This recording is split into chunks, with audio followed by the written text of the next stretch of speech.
Welcome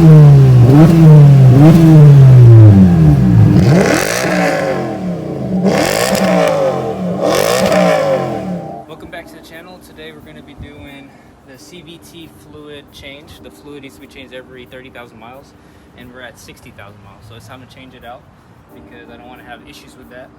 In order to get to the fill hole, it's right over here. You see that? It says HCF-2. So all you do is you just pull that and then there's your fill hole.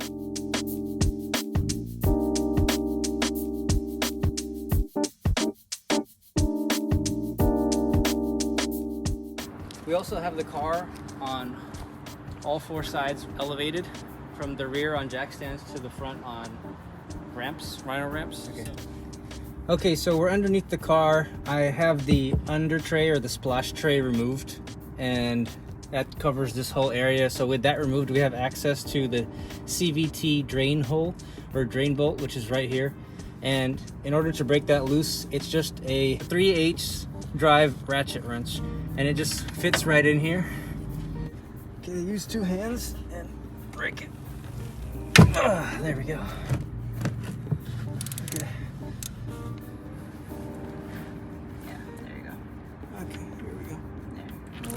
Oh, shit. Yeah, all right, so you can see the color of the fluid that's coming out is still pretty good golden brown color. It's actually not bad.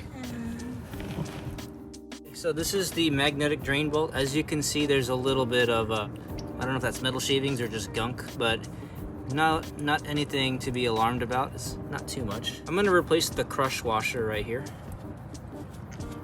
with the kit that I bought. And here's the new one right here. This helps to seal it so it doesn't leak. This is the fluid you'll need. HCF-2 for CVT transmissions. This is exactly what you need. You don't want to use something else because you don't want to mess up your CVT. Okay, so we're back under the car. It's done draining. I'm gonna go ahead and put the new drain bolt back in with the new crush washer. And then you can take this opportunity to clean the pan, the transmission pan. I'll put the torque specs on the screen.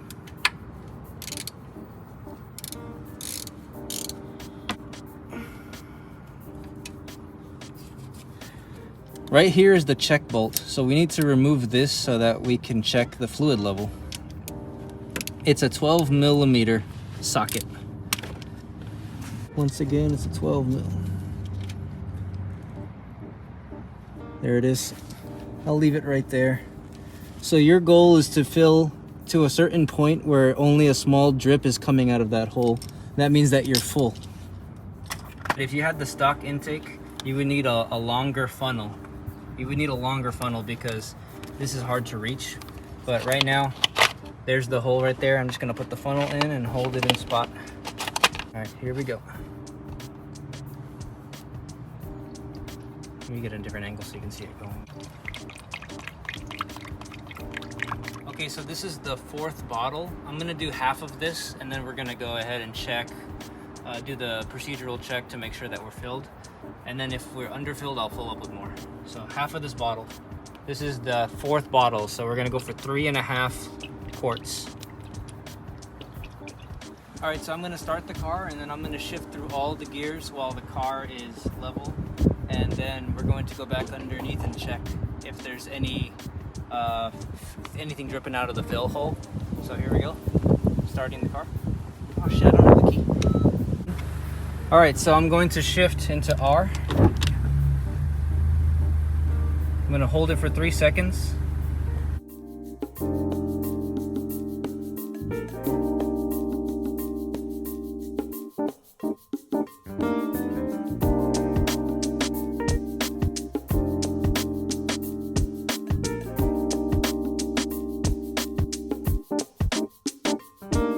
So we were slightly underfilled. There's nothing coming out of the fill or the check hole, so I'm gonna fill up with the rest of this bottle. Okay, so the check bolt is slightly draining or slightly dripping out. This would be a good opportunity to put the bolt back on, the 12mm bolt, and then you're good to go.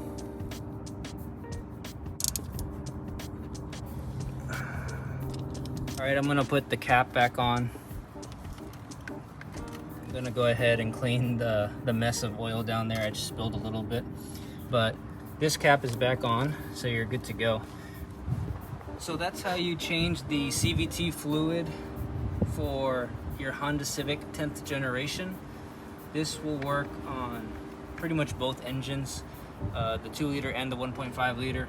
Thank you guys for watching, and if you found this video helpful, please give it a like and check out my other Civic videos as well. Have a good one, guys, and I'll see you in the next video.